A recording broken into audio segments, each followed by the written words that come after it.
All right, everyone. Welcome once again. It is Friday, and you know what that means. It is time for Manufacturing E-Commerce Success. I am one of the co-hosts here, Damon Pistolka. That pretty gentleman right over there, Curt Anderson, co-host. Going to take it away in a moment. We're going to be talking today about building a thriving family business with emotional intelligence with the Mischio family. Curt, take it away. Dude, Damon, I did you get a good night's sleep last night? Like, yes, I did. I text Damon. I said, dude, you got to go to bed early for this one because like you need a lot of rest for 8:15. That a boy. So hey, this is a huge day now, and unfortunately, I won't be here for the rest of the episode because whenever there's the word intelligence in the headline of our show, unfortunately, I cannot be here. My wife told me that. I'm just kidding. So, all right, you guys are stuck with me. So, hey, I want to do some introductions here. This is I'm like proud Uncle Curt today. We're going to go around the horn. So, let's start with the Patriot. Let's start with Greg. Greg's a seasoned, repeat offender. We've got Greg Mischio here. Greg, happy Friday. How are you, dude? Happy Friday, Curt and Damon. Great to be back as always. Appreciate you having us on. Right. Now, dude, you need to be a little better judge of character because not only have you come back over and over, now you drag your family into this little thing. So, hey, let's do some introductions. How about your wonderful, amazing, beautiful wife? Who can you, Sharon, give a little introduction. How are you? What's going on here? Hi, I'm great. I'm really excited to be a part of this and hear what everybody has to say and hopefully add something interesting. Oh, well, we can't wait. You know what? We might just heck with the guys. We might just talk to you the whole time. So just kidding. So now we've got a wonderful family affair. We have the Mischio family just coming to us live from Wisconsin. And we've got the one, the only, the favorite child. Don't tell your daughter. We've got Sam Mischio in the house. Sam, happy Friday. How are you, man? Hey, Curt. Hey, Damon. I'm doing well. Really happy, really excited and honored to be here. Thanks for this opportunity. Okay, so now, Greg, as you well know, I'm a huge raving fan of Dad, right? You've been on the show. We've talked about George, I think, number of times. What an inspiration. You've got a great blog post on your website, if I recall, kind of telling his story. And now I found out another great Sharon, you got to just tell us this little connection that you just told us before we went live. How did you and Greg, how did you come together? We came together in high school because our dads previously had lived in New Jersey in towns right next to each other, but did not know each other. And then they each got jobs at the University of Wisconsin-Whitewater. So that is how Greg and I met. And you guys been together, what, 2 or 3 years now? How long has it been?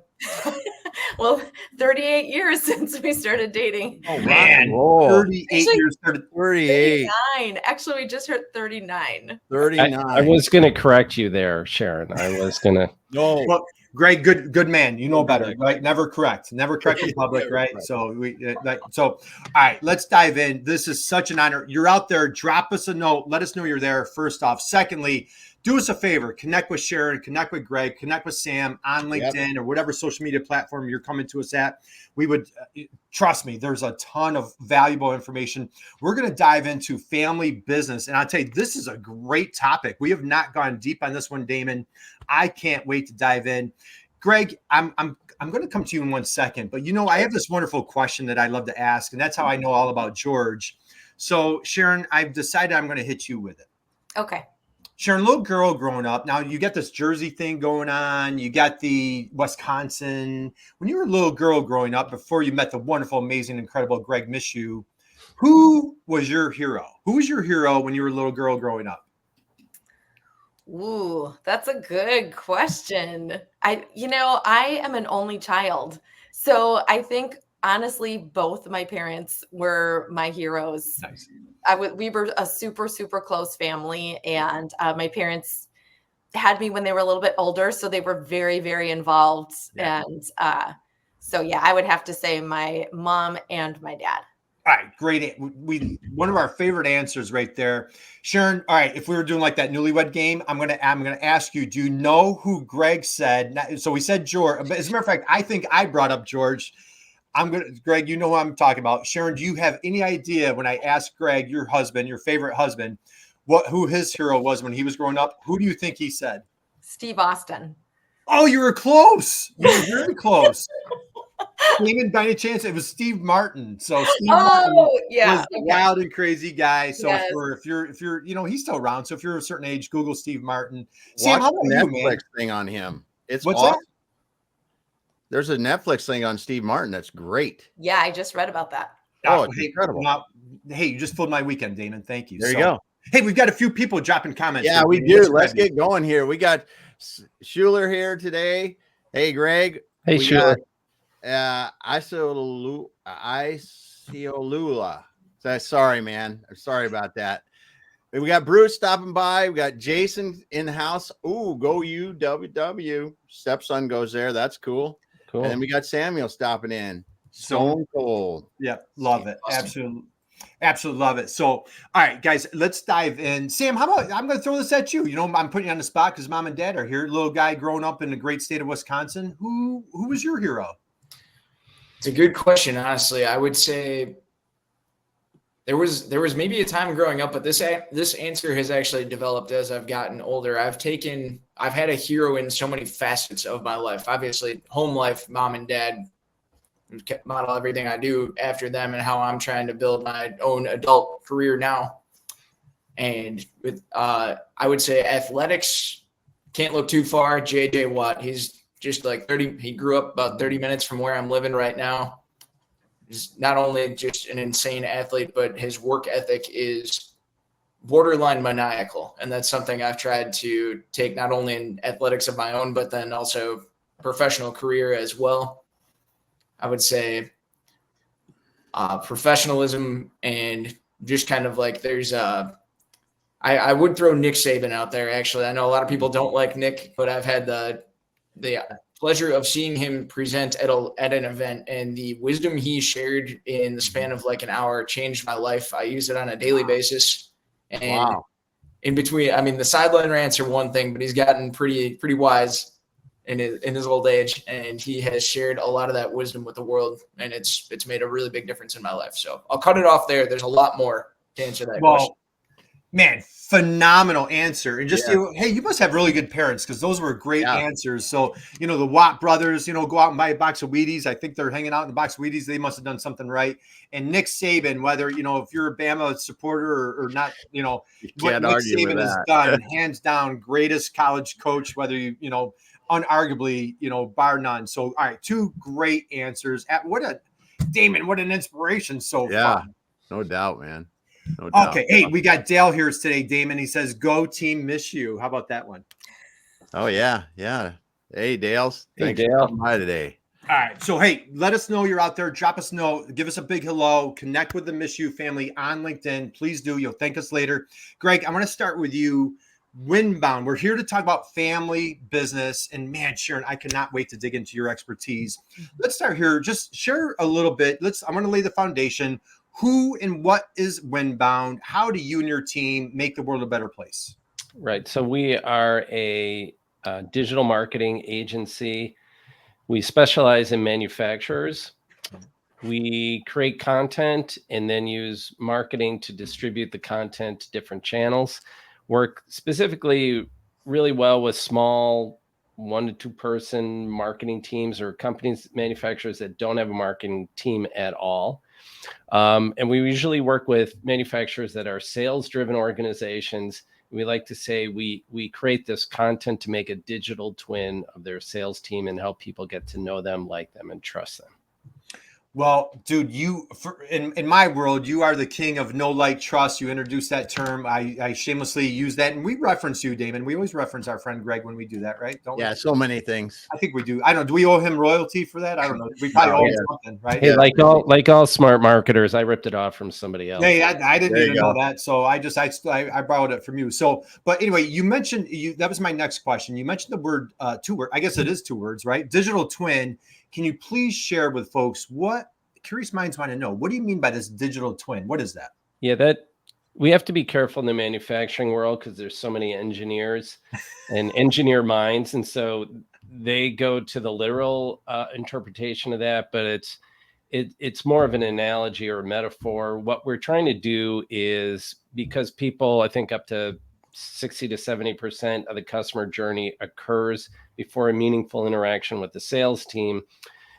People are out there researching online. So you need to get out there online with your messaging, and you want that messaging, you want that content to function like a salesperson. You want to get people to know you with talking about their pain points. You want the content to give them insights so they'll like you and how they can improve their business. And then you have to give out the trust elements, case studies, testimonials, things like that.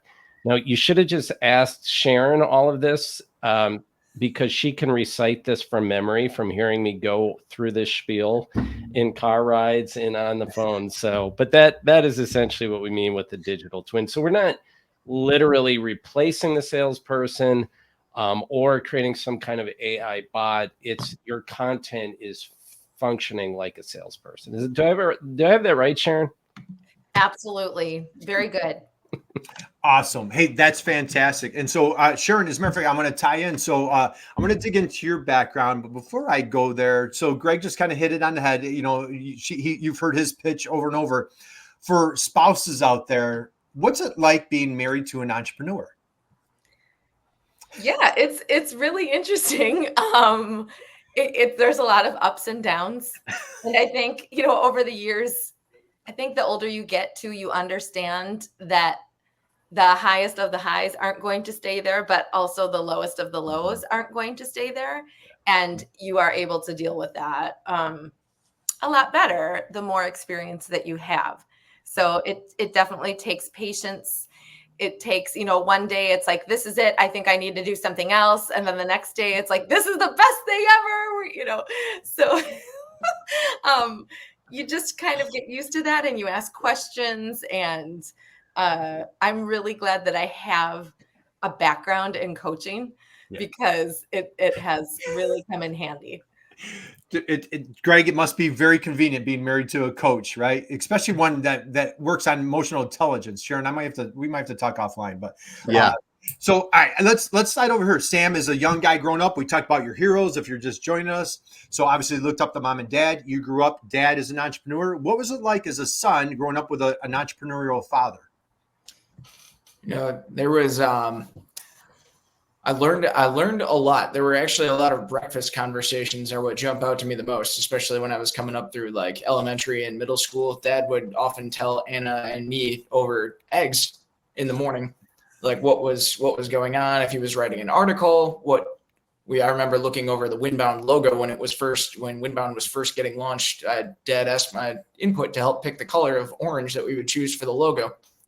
So there was always a degree of involvement in that. You saw things, you picked up bits and pieces here and there long before I joined the Winbound team. So it was never like you would never. There was no like pressure or anything. There was always just like, here, if there's information, if you want it, it's always, of course, here, we're going to talk about it.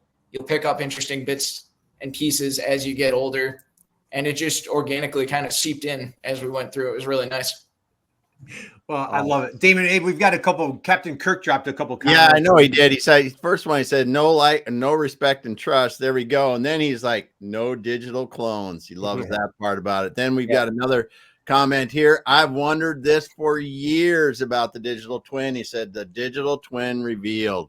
There we go. Thanks so much for the comments. I love it. And again, if you want to go deeper, Greg dropped, Greg, that might have gone to, if you want to put that in a chat, might have gone to the other chat, but go to Winbound. And if you Google digital twin, Greg Mischio, go to Greg Mischio's LinkedIn page.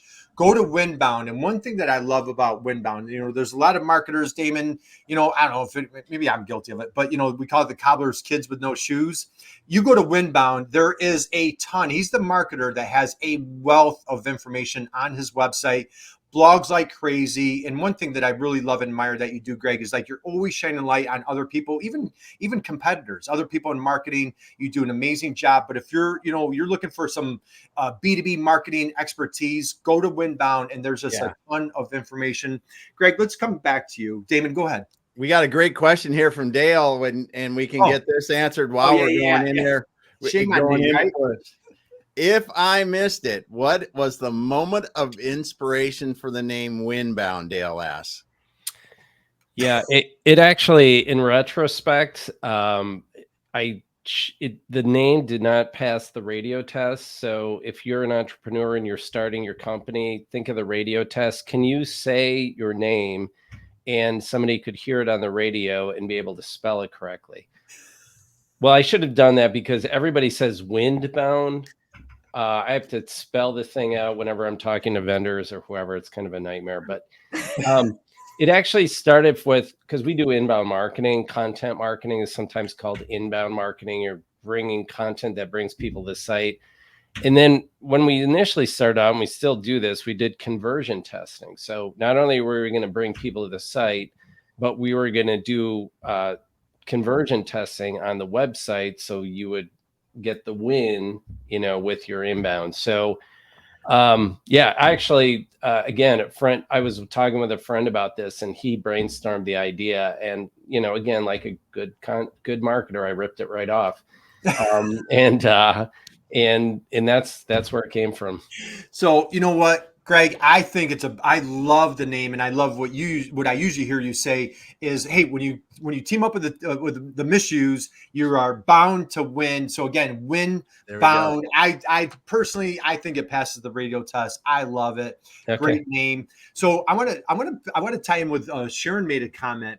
Greg, is that true? I wanted to dispel a myth. Are there highs and lows in entrepreneurship? Just a couple. One or two, right? Yeah. So what year did you start Winbound?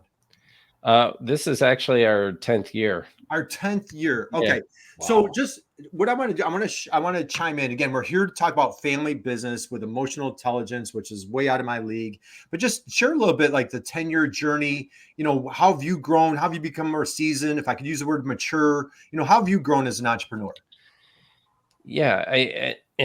I think it's a good segue into the whole emotional intelligence discussion.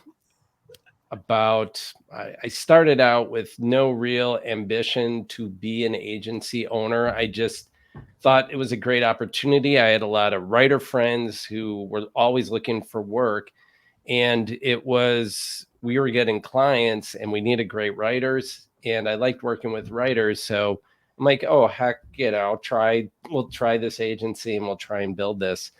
And I would say that definitely in my early days of management, and I think my team will back me up, or at least one of the people who's been with us for a while has really kind of seen the difference. I was definitely lacking on the emotional intelligence side. I was not a real empathetic editor. And, I think I came from the school of hard knocks kind of, I'm going to just edit this and, you got to deal with it. Yeah. And I think I'm not sure when this was, but it was before I hired Sam. I had given him a book by Gary, Sam pronounced the last name. Oh, Vaynerchuk. Yeah. Always blow up his last name. Was it Jab, Jab, Punch? Or was it one of those books, right? What's the title again, Sam? 12 and a half. Yeah. And so Sam, I gave this to Sam, a friend of mine had given it to me, and he was talking about the book's about soft skills. And, me, I'm like, hey man, I don't have time for this. I am tactics and strategies. We got to win. Here, Sam, you want to read this? And I think at this time, I'm not sure if you were in college or you were just starting one of your first jobs, Sam, but Sam gave it back to me and he said, hey, Dad, Gary said that emotional intelligence is going to be the number one hiring trait for people in the future. And then that just stopped me. And I'm like, what? First of all, what is emotional intelligence? And what is he talking about? So I read the book. And there was also things going on with me personally that I think, I don't know, I was not like, just in my relationship, I think Sharon and I have had a great relationship over the years, but there would be things that I would think about, like, geez, if we got in an argument over something, I would think about myself and how I was during the argument. And I didn't like it. I didn't like me. Mhm. And so I read this book by Gary from Sam. Wow. And I'm like, oh my God, I don't do any of this. I have no empathy. I mean, no might be a strong word, but I don't have much empathy. Yeah. And really it really started all there. And so then I really started to do a deep dive into emotional intelligence, and Sharon could probably tell you more, but I feel like it definitely transitioned me as a boss. And that's when, I never considered Sam as a possibility for coming on, because I think Sharon could probably shed some light on this. She said a few years ago, you would not have been ready for him. You would not have been a good boss for him. But just that transition, seeing people, it's just, and my team has, I definitely am different when I'm dealing with my team. My one employee said, like, there was like a moment where you flip the switch, and he's like, now I can't imagine a better, he's just very happy to be working with us. That's wow. awesome. All right, Damon. That's How awesome. about, so Sharon, on our little show, we call these drop the mic moments. That might be, then we have, when it gets higher level, we call it moment of silence. Let's just like take a moment just to savor. Greg, all right, how about a round of applause for Greg right there? Dude, I don't know, did everybody get chills? I mean, listen to what you just heard, right? Had the wherewithal, had the humility to understand, like, I want to be better. I want to get better. I want to like be a better boss, better teammate, better leader, and like, dude, man, that was good. Okay, Sharon, your background, if I understand, I did a little stalking, just a little bit. But were you a school teacher? Did I say that correctly? So guess it, man. I need to get together with the Mischios. I'm coming out. My wife Jill, she's a 25-year school. She teaches pre-K. Yeah. I think I saw you did first graders. So share with us just a little bit on your background as a teacher, and then I'm going to get into, you are now a parent coach, if I understand it. Yes. So give us a little background. I want to lay the foundation there. Then we're going to get into this emotional intelligence. Sure. Yeah. So I taught first grade. I taught fourth grade. Nice. Worked with teenagers for a while. So lots of experience with kids. But in working with children, you're also working with their parents a lot. And I loved both. I loved my job very, very much. And it was kind of a natural thing to transition to being a parent coach. And the training that I got was really awesome, because to get into the particular program that I did, you had to already have a degree in education or sociology, or something like that, where you had the background. And it was really all about the coaching, this program, which was wonderful. So we read a lot of good books. And I really learned specific types of questions to ask, and that really make people bring out their own curiosity about what's going on, and make them think without getting offended or kind of shutting down their brain. It's about keeping them in a positive space in their brain, so that there's room to learn and grow. Because if we get a negative question right away, your brain will shut down and it can't do anything. So it just kind of came about in this amazing way, where Greg was doing some work, and he did a lot of work. He read the book Sam gave him. He started listening to a lot of podcasts about emotional intelligence. I mean, the man gets up at 5:30 or 6 every morning and works for a couple hours before he actually goes to work, and does his own learning. So, and then we go for really long walks every night, and we would talk about what I was learning in my program. And it really, I mean, I think the universe just sort of made this happen. It's just amazing how everything that I was learning, I could practice on him. Because the questioning, it doesn't matter if you're talking to a parent or a business owner or your own child. It's about getting people to think about how and why and what they can do to make changes, instead of yes or no questions.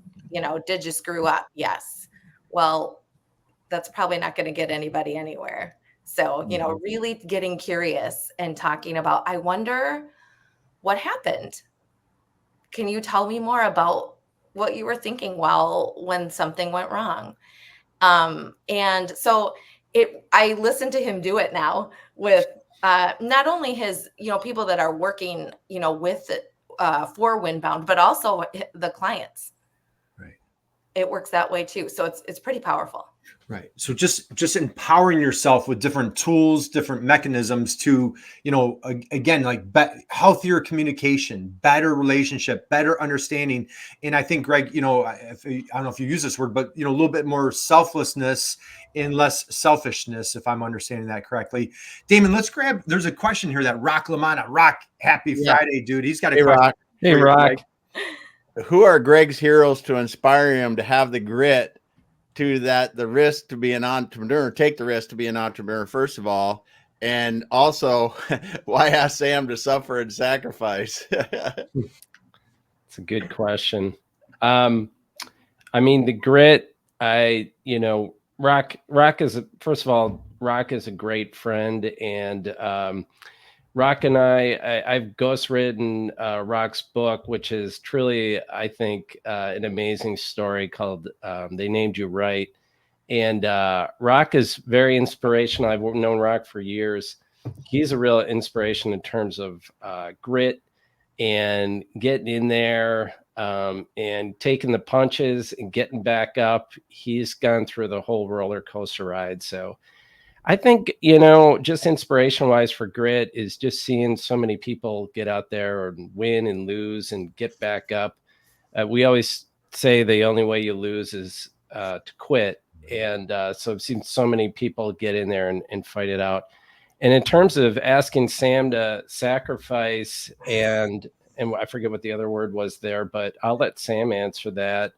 All I would say is I try to preface this and try to give as many warnings to him that this is not going to be an easy road he's going to choose if he jumps on board.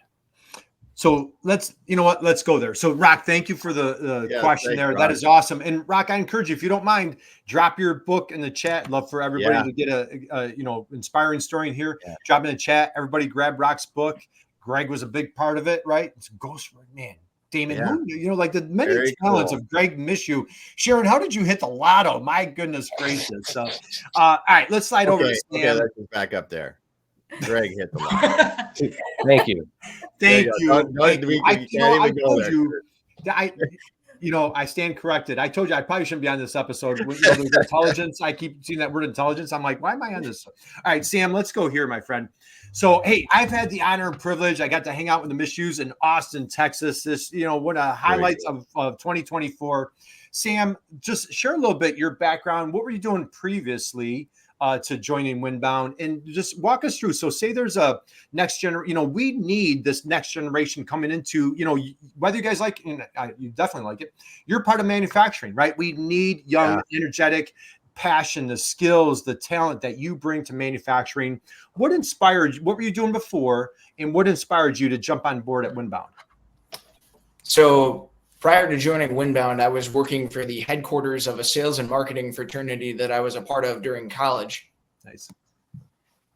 And that role, that was a people-facing role that I had, and the fraternity is rooted in people, it deals in people, helps create salespeople. And so there was a lot of human learning that took place over those 3.5 years that I was there. So then looking to manufacturing and then just kind of being somewhat familiar with the work that Dad was doing with Winbound, that's kind of where manufacturing is going to end up going. There's a lot bigger. The people component of manufacturing is growing by the day, and it's evolving rapidly. I think now with 35% of the workforce that's going to be retiring in the next 5 to 10 years or so. There's a lot of training that's going to need to take place, and a lot more resource development, new resource development that's going to need to be taking place in new ways. And COVID certainly expedited that process and inhibited some of the organic training that may have taken place otherwise just with observing on the job. There's probably a few year gap there in training. So kind of being able to blend the experience that I had with with a new challenge with people that I love was an offer I couldn't refuse. Nice. Awesome. Hey, and I want to segue back. You mentioned the book, the Gary V book, 12 and a half. Strongly encourage everybody grab that book. How did that book come on your radar, and how amazing is that you passed that on to Dad? How did that book come on your radar? I was given it as a gift, actually. Nice. Awesome. Nice. Mom, Yeah, Dad. I gave it to him because I'm like, I don't know. I'm not going to read this. It's soft skills. Here, Sam, you got soft skills. That's hysterical. You give it to him, he gives it back to you. So, all right, Greg, it just, man, we're like, it's like So good. Right? Yeah. So, Greg, let's go here. What was your thought, when Sam was growing up in high school, college, were there ever times where you're like, man, I wonder if my kids, I don't I was just talking to an entrepreneur this morning, baby boomer, and, doesn't have the prodigal son, the prodigal daughter. What are my next steps? I'm getting tired. What do I do? Was there ever a process of like, hey, is this something I'm building, legacy, next steps? Take us there. Yeah. So I didn't want Sam to get into this business. Marketing is really tough. I mean, it seems like a lot of fun, you get to be creative and stuff, but you got to produce results. And so it's a kind of a roller coaster ride. So, Sam growing up, and I'm sure Sharon can chime in, but, Sam he's always just like, we get a lot of compliments from friends and people who've met Sam over the years, just how conscientious he was. He has just always been a really giving, kind person. Definitely takes after Mom in that respect. And just has been a great kid. And the other thing about him, though, at every level he's been at, he's always been a winner. He was like a state champion, almost state champion in high school, a runner up in the swimming. He's just always, every level he's got to in college. He was like president of his business and his social fraternity. Is like every step he's gone on, he's won. So I was kind of had that in the back of my head. And, but then I never knew what his path would be or what he would choose to do. And I never envisioned myself working with him, but we were up at a client's place, a family business, Delta Montech, and Wendy Stromberg, who is the second generation there and on the executive team, said to me, have you ever thought about asking Sam if he wants to come into the business? Because my daughter Anna is a dancer, and we're not hiring any dancers right now. No. Yeah. So I thought, no, I've never even thought of him wanting to come in. And what happened was, it kind of led to all this, was we were redoing our homepage, and I just ran it by Sam and his girlfriend Shelby, and they gave me all this great feedback, and especially Sam, and really stuff that made me think. So between that and the Gary V book, I'm like, hey, wait a second. I was at a spot where I needed somebody kind of at the entry level to come in and fill the role of customer success manager. But I didn't want to hire somebody who would just up and leave, get a couple years worth of knowledge and up and leave. Sam now knows he can't do that or he won't get fed at Christmas time. So got him locked in. But it just seemed like the planets aligned. And so we talked about it a lot. I was a lot of hesitancy on my part, probably less from just whether Sam can do the job and more, can I get him to the point where he needs to be, and more concerned with my own managerial skill and the possibility of letting him down. But I don't know. We both just decided to take the leap and got a lot of encouragement from Mom and still get it. And then we just celebrated his year anniversary the other day. So here we are. All right, Damon, another moment of silence right there, dude. So, hey, couple comments. Hey, Kelly Robinson is here today. Kelly Robinson dropping in, saying hi, Greg. Man. She was laughing at something you had said. That's awesome. Roxanne worked with Greg in the Winbound team since 2010. That's awesome, man. And Rock also dropped the link in there for his book, or the title in there. So, yeah. Perfect. Thanks so much. All right, Sharon. All right. we're going to dive deep. Sharon, I would love a little coaching lesson from you. Before we go there, what was going through your mind? Supportive, scary, excited when your husband and son, come together? What was your mind going through? Right. Well, it is scary because you want your family to get along and you don't want work to get in the way of relationships. So, of course, I was nervous.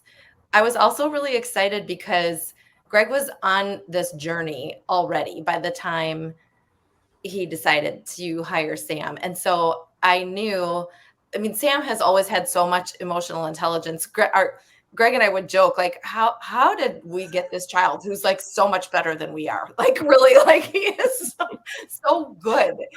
Just a good heart and just does the right thing without even thinking twice all the time.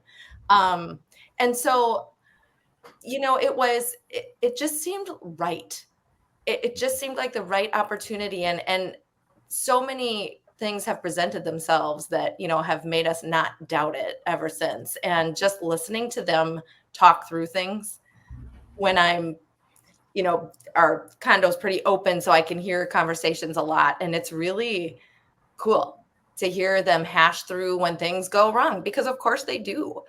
And just hear the way they communicate and talk. And, does that mean things are perfect and sunny all the time? Of course not. Things happen. But it's really kind of beautiful to watch it play out. And I really do believe that our family is closer because of it. Even though there are hard, and I know that there will be more hard things that, again, it's sort of this up and down thing, but having been through it with Greg for so long now, I know, and I have complete confidence that these two are running a really good show. Well, I love a beautiful thing. What a great phrase. And again, I got to watch these two in action. Damon, they're like two best buddies. It's just a breath of fresh air. They have a consistent, contagious enthusiasm. I had so much fun with these guys of integrity. And again, you know what, Sharon, and when you have a great son, I hate Greg, nothing personal. It's always, you have a great mom. When there's a great son, it's typically there's a great mom behind the scenes. And Greg, you know what I'm saying. So, totally. Sharon, let's go here. Could you give us little coaching lesson? I'm asking for a friend, not for me, not for Damon. So just, take us through a little, when you're working with a client as a parent, coach, emotional intelligence. I'm not sure exactly where to start, but just, what are some tips, strategies that you could empower us with? Sure. There's so many issues that come up in parenting and in life. And a lot of times they're kind of similar, but what comes up a lot for parents is, say your child is having tantrums and they're having tantrums in public or something. So, what we try to get parents to understand is where their child is developmentally, and what skills they can expect their child to have at that age, and what skills they need to help their child build as a parent, and how to be the leader that child deserves to have. And also how to take care of themselves so that they can be that leader who is there for their family. And so, again, it's kind of that questioning, and it's asking, I wonder why these tantrums are happening when we're at Target at 8:30 at night. I wonder, let's talk through that. I wonder if it could be a little too late, or I wonder. So coming at their child with curiosity, right. Basically it's about coming at any situation with curiosity. I wonder how we could change that. I wonder what is causing that. How could I do things differently? And can I try that out and then see how that works? I wonder how that person is feeling. What do they need personally? What is it? I ask Greg that a lot about, like, what does so-and-so, what do you think they might need to help them understand or do a job differently or better? And it's the same thing I would say to parents. Let's think about, what does your child need? Well, before we go to Target, let's make sure they're rested and fed, and that you preload them with, we're not going to get a treat today. You've got your cheese stick and your really funky dinosaur bottle of water here, and that's what we're going to have. Right. Does that always work? No, of course not. Kids are going to have tantrums. Adults are going to have tantrums. But really, I think curiosity is my number one word for that emotional intelligence of, instead of just saying the other person is wrong and they should do it your way, get curious about why they're doing it that way. So if I just jump in, like a perfect example would be me coming and talking to Sharon, why can't Sam do this job? She will turn it around and say, what does he need to do the job? Right. Be curious about that and ask those questions, because obviously he wants to do the job. Yeah. Absolutely love that. So, all right, Sharon, I don't know if she's been talking to my wife. So yeah, I had a tantrum. I'm just kidding. So Damon, what do you got? Well, I think it's so great, Sharon. There's people like you that are helping parents now. I had this conversation with my mom. She's 80, just turned 80. 80. And she was telling me about how growing up, they were just doing it. They didn't know what was going on. And so you, Greg, Curt, myself, our parents did everything they knew. And a lot of parents today, even younger parents, the same thing.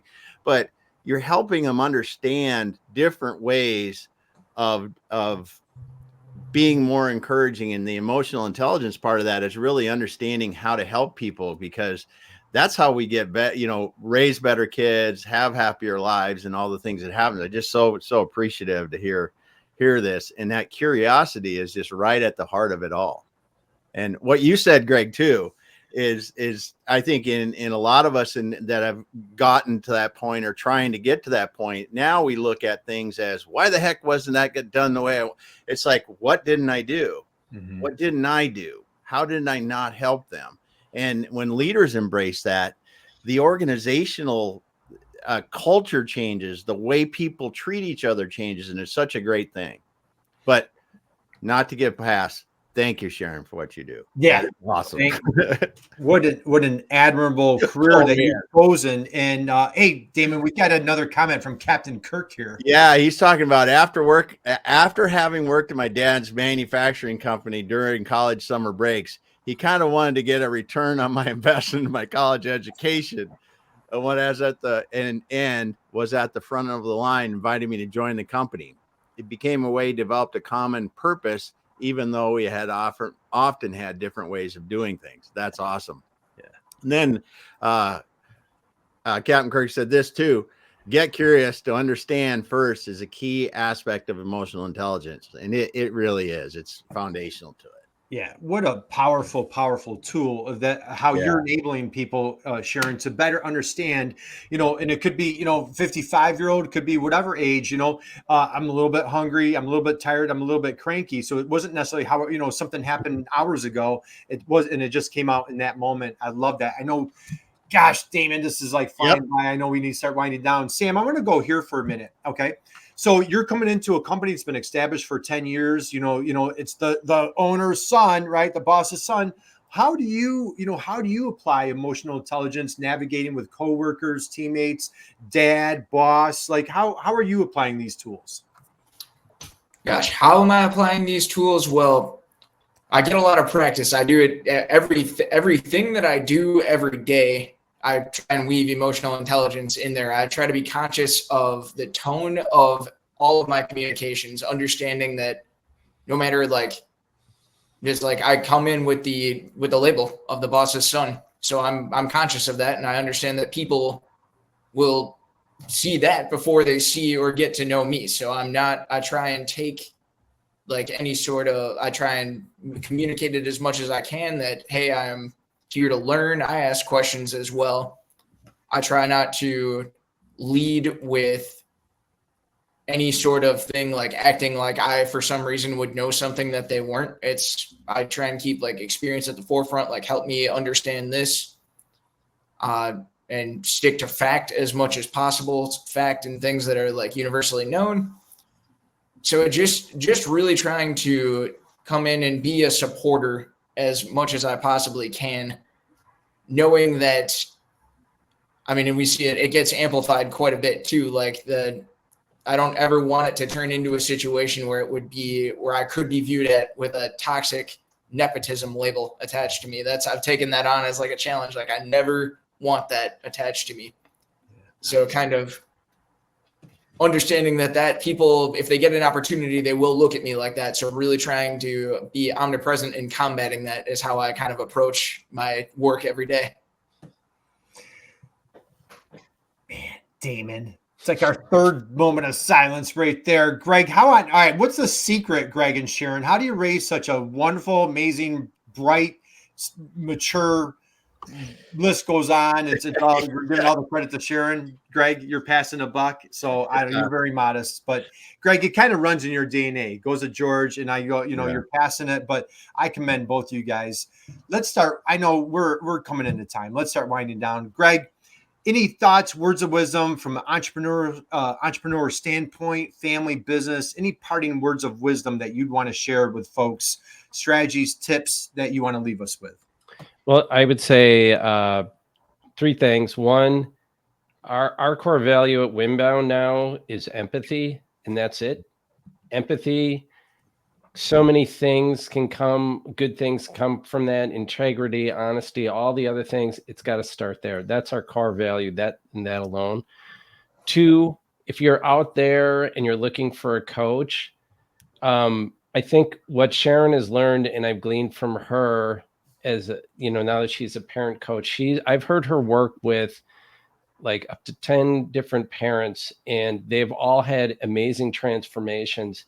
And Sharon has not told them one single thing to do. She has allowed them to asking curiosity, asking them what they want to be as a parent and letting them come to their own discovery. So if you're working with a coach, I think that's really important to keep that mindset. And then 3, we got to trust the younger generation, like this knucklehead to my left here. And, we got to give these guys a chance and let them get them out there and encourage them and give them the opportunity to fail as their road to success.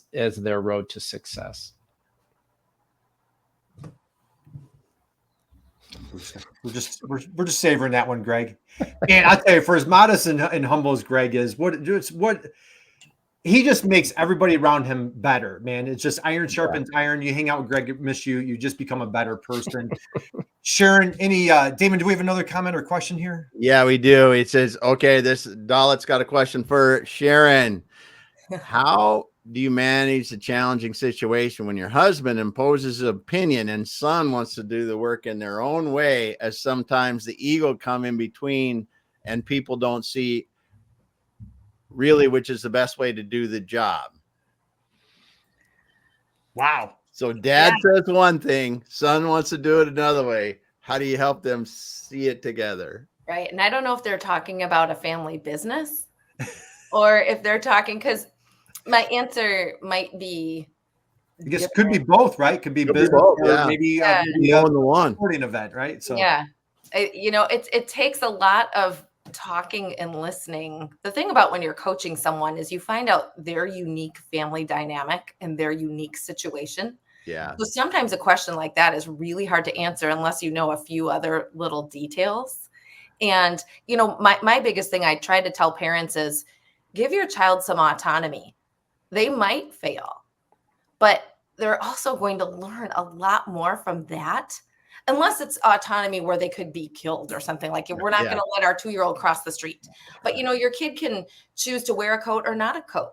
Your body, go outside and see what you think the temperature is. And you know what to do, things like that. So, this person, a lot of us, when we've been around the block a time or two, think we know the best way. But a lot of times also a younger generation has a new way that works really, really great. And we need to give them an opportunity. So if this isn't a situation where it's going to, for sure ruin something, or, it would be great if they can sit down and talk through it and maybe come together and reach a consensus. Awesome. There you go. Man, Damon, it's just like a free coaching lesson today. I know. Is this just and now we're to be honest, now we're finding out what makes Greg so good, right? So that we're getting the other side of things here. So Sam, as we wind down, parting thoughts, words of wisdom, anything that you want to share for the younger generation on how to deal with us older, goofy people. What are your thoughts there? I would say there's a balance that needs to be observed there. My first word of advice would be come in with respect. The system has worked for a long time, and the generation who's handing the reins down has made it that way. So there's decades of experience that the young generation just does not have, and experience is the best teacher. So it would be foolish to dismiss that out of hand. So do the best you can to learn everything you can, ask as many questions as you possibly can, because they've seen it happen, and they know something that you don't, and that's just a fact. So, but then you can take all the facts that you learn from them, and then also apply the facts that you have seen and see if there's any disconnect in the middle, and that's your opportunity to come together, improve, and build something new. Wow. But you got to to do that though, you have to be willing to look for the facts, because they're not just going to present themselves. You got to know, it all ties back to the questions and curiosity. Like, know what questions to ask, know what your end goal is so you can search and obtain that information, and then know how to apply it objectively in the middle so that then you can build something even better. Gosh, man. Brilliant. Absolutely dropped the mic again. So, Sam, last question. So, I know Mark Twain said when he left his home at 18, he was just shocked and amazed of how smart his father was when he came home at 22. Did you find that when you left the home at 18 and you came home at 22? Did you find your dad was a little bit smarter? Oh, I still find that out every day. It's been, ever since it's been 9 years, almost 10 now. He gets smarter every day, isn't he? So it's just, and that's experience coming into play, like all the things. And now I remember ththings that I didn't back then, because it now has returned to my life. Advice I was given that I may have brushed off before. It's oh, yep, that is 100% true. I remember right. Yeah, he was like, man, I guess the old man did know what he was talking about. So yeah. I absolutely love it. So all right, we're gonna wind down. And Mischio, so I have they're just absolutely crushing it. They've got a ton of things to do. It was just such an honor and privilege that they took an hour out of their day to join us. I cannot express my thanks, my gratitude, my admiration, my trust, Greg, Mischio. This was just such. I had such high expectations, and you guys just absolutely blew right past that. So, Damon, as we close down, I always love to say, hey, just go out and be someone's inspiration, just like the three Mischios here. And how about if you've been hanging out with us for, how about a big round of applause? Jump out of your chair, give a standing ovation for Sharon, Greg, Sam, Mischio. Connect with them on LinkedIn. Go to Winbound, and if you're a manufacturer out there, do yourself a favor. Check out what's going on with Greg at Winbound. Our parents out there, you need a little coaching lesson. Check out our friend Sharon Mischio. She is here to help. My God, Damon, I'm like a proud uncle right now. So one real quick thing, I think this is one thing. I'm glad, Casey Hardison, I'm glad you said this. Curiosity killed the cat. That is right to a certain degree, but that's curiosity applied without emotional intelligence. Like if you stick your head in a rocket tube before it starts off, of course, curiosity is going to kill you, but you need to kind of sense when and where to be curious. Yep. Great point. That's look what happened to me, right, Sam? So I'm just kidding. All right, guys, we're going to close it down. We want to just thank everybody for joining us. Damon, close us out, will you, my friend? All right. Well, I just want to thank everyone for being here today. First of all, the Mischios for being here. So cool to have Sharon and Greg and Sam here with us today, talking about emotional intelligence and building a thriving family business with emotional intelligence. Also want to thank Bruce, Captain Curt, Casey, Dalit, and wow, there's so many other people in here. Kelly Robinson's for stopping by, Rock for stopping by, long-term friend and client, worked together with Greg. And then we've got, we got Dale was here today. I'm just going back through them, Meet, and just so many. Jason, Schuler. Thanks for everyone for being here and dropping the comments. If you got in here late, go back to the beginning. You're going to be ready to go. You should listen to this and go back through it again. Wow, we are done today. We will be back again next week, everyone. hang out, guys, and we'll finish up offline. Everybody else, be incredible this weekend.